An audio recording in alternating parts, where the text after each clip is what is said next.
ಯಾಕೆಂದ್ರೆ ಟೀಚರ್ಸ್ ರಿಕ್ರೂಟ್ಮೆಂಟ್ಗೆ ನಾನು ಕಾನ್ಸಂಟ್ರೇಟ್ ಜಾಸ್ತಿ ಮಾಡ್ತಾ ಇದ್ದೀನಿ. ಯಾಕೆಂದ್ರೆ ಈ ಜಸ್ಟಿಸ್ ನಾಗಮೋಹನ್ ದಾಸ್ ಅವರ ಒಂದು ವರದಿ ಮೇಲೆ ನಾನು ತಗೊಳ್ಬೇಕಾಗಿತ್ತು. ಅದಕ್ಕೆ ಈಗ ನೆಕ್ಸ್ಟ್ TET ಎಲ್ಲ ಮಾಡಿ ಅದನ್ನು ಆದಷ್ಟು ಬೇಗ ತಗೊಳ್ತಕ್ಕಂಥ 5,000 ಚಿಲ್ಲರೆ ಅನುದಾನಿತ ಶಾಲೆ, ಒಂದು 13,000 ಚಿಲ್ಲರೆ ಸರ್ಕಾರಿ ಶಾಲೆಯಲ್ಲಿ ನನಗೆ ಅದು ಅರ್ಜೆಂಟ್ ಬೇಕಾಗಿದೆ. ಮತ್ತು ಕನ್ನಡ ಮಾಧ್ಯಮಕ್ಕೆ ಸಹಕಾರ ಮಾಡ್ತಕ್ಕಂಥದ್ದು ನಮ್ಮ ಸರ್ಕಾರದ ಆದ್ಯತೆ ಇರೋದ್ರಿಂದ ಮಾನ್ಯ ಮುಖ್ಯಮಂತ್ರಿಗಳು ಕೂಡ ಆಸೆ ಇದೆ. ಅದು ನೆಕ್ಸ್ಟು ಅದನ್ನು ತಗೊಳ್ತೀವಿ.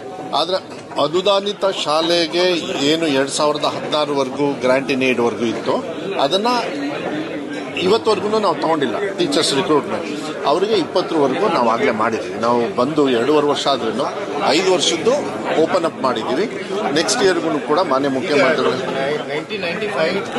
2005 ನಾನು ಕೇಳಿದ್ದೀನಿ. ಈವನ್ 5 ವರ್ಷ ಕೊಟ್ರೇನು ಒಂದೊಂದು ಹಂತಕ್ಕೆ ಸ್ವಲ್ಪ ಸಹಕಾರ ಆಗುತ್ತೆ. ಯಾಕೆಂದರೆ ಕೆಲವರೆಲ್ಲರೂ ಕನ್ನಡ ಮಾಧ್ಯಮವನ್ನು ಗ್ರಾಂಟ್ ಇನ್ ಏಡ್ ಸಿಗ್ಬೋದು ಅಂತ ಹೇಳಿ ಕೆಲವರು ಮಾಡಿದ್ದಾರೆ.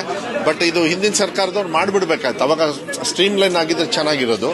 ಬಟ್ ಮಕ್ಕಳ ಸಂಖ್ಯೆ ಇದೆಲ್ಲ ಕ್ಯಾಪ್ ಎಲ್ಲ ಇರೋದ್ರಿಂದ ಅವ್ರಿಗೂ ಪಾಪ ಕೆಲವರಿಗೆಲ್ಲ ಕಷ್ಟ ಆಗ್ತಾ ಇದೆ. ಅದನ್ನ ಸ್ವಲ್ಪ ಕಮ್ಮಿ ಮಾಡಿ ಅಂತಾರೆ. ಇದನ್ನೆಲ್ಲದನ್ನು ನೋಡಿಕೊಂಡು ಎಷ್ಟು ಮಟ್ಟಿಗೆ ನಮಗೆ ಹೊರೆ ಪ್ರಶ್ನೆ ಇಲ್ಲ. ಕನ್ನಡದ ಶಾಲೆ ಬಗ್ಗೆ ನಾನು ಹೊರೆ ನೋಡೋದೇ ಇಲ್ಲ. ಮಾನ್ಯ ಮುಖ್ಯಮಂತ್ರಿಗಳು ಕ್ಲಿಯರ್ ಆಗಿ ಹೇಳಿದ್ದಾರೆ. ನಾವು ಈಗ ಸಬ್ಮಿಟ್ ಮಾಡಿದ್ದೀವಿ. ಅವ್ರು ನೋಡೋಣ, ಮಾನ್ಯ ಮುಖ್ಯಮಂತ್ರಿಗಳು ಏನಾದರೂ ಒಂದು ಸಹಕಾರ ಎಸ್ಪೆಷಲಿ ಫಾರ್ ಗ್ರಾಂಟ್ ಇನ್ ಏಡ್ನ ವಿಸ್ತರಣೆ ಮಾಡೋದಕ್ಕೆ ಮಾಡ್ತಾರೆ ಅಂತೇಳಿ ವಿಶ್ವಾಸ ಇದೆ. ನೆಕ್ಸ್ಟ್ ಇಯರ್ಗೆ ಅದು ನೆಕ್ಸ್ಟ್ ಬಜೆಟ್ಗೆ ಬರಬೇಕು.